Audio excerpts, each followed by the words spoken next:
తెలంగాణలో అనధికార అడ్మిషన్లు నిబంధనలకు విరుద్ధంగా నడిచే ప్రైవేట్ జూనియర్ కళాశాలలపై తెలంగాణ ఇంటర్మీడియట్ విద్యా మండలి ఉక్కుపాదం మోపుతోంది. గుర్తింపు లేని అక్రమంగా నిర్వహిస్తున్న కళాశాలల పట్ల విద్యార్థులు, తల్లిదండ్రులు అత్యంత జాగ్రత్తగా ఉండాలని హెచ్చరిస్తూ బోర్డు ఒక ప్రకటన విడుదల చేసింది. విద్యార్థులు అడ్మిషన్ పొందే ముందే సదరు కళాశాలలకు బోర్డు అఫిలియేషన్ ఉందో లేదో అధికారిక మార్గాల ద్వారా క్షుణ్ణంగా తనిఖీ చేసుకోవాలని సూచించింది. రాష్ట్ర వ్యాప్తంగా అక్రమ అడ్మిషన్లను అరికట్టేందుకు విస్తృత ప్రచారం నిర్వహిస్తున్నామని, విద్యార్థుల భవిష్యత్తును కాపాడడమే తమ ప్రాధాన్యత అని మండలి స్పష్టం చేసింది. గత కొన్ని నెలలుగా ప్రత్యేకంగా ఏర్పాటు చేసిన టాస్క్ ఫోర్స్ బృందాల ద్వారా రాష్ట్ర వ్యాప్తంగా ఉన్న జూనియర్ కళాశాలల్లో బోర్డు పలు ఆకస్మిక తనిఖీలు నిర్వహించింది.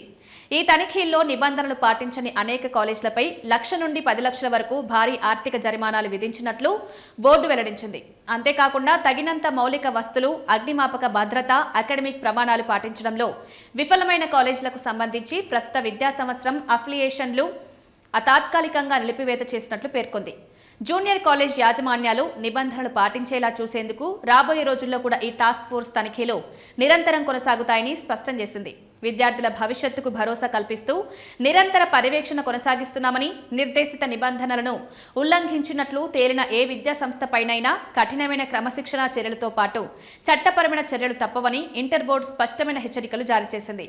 ప్రైవేట్ జూనియర్ కళాశాలల యాజమాన్యాలు ఏమాత్రం నిర్లక్ష్యం వహించకుండా బోర్డు నిబంధనలు తూచా తప్పకుండా పాటించాల్సిందేనని స్పష్టం చేసింది.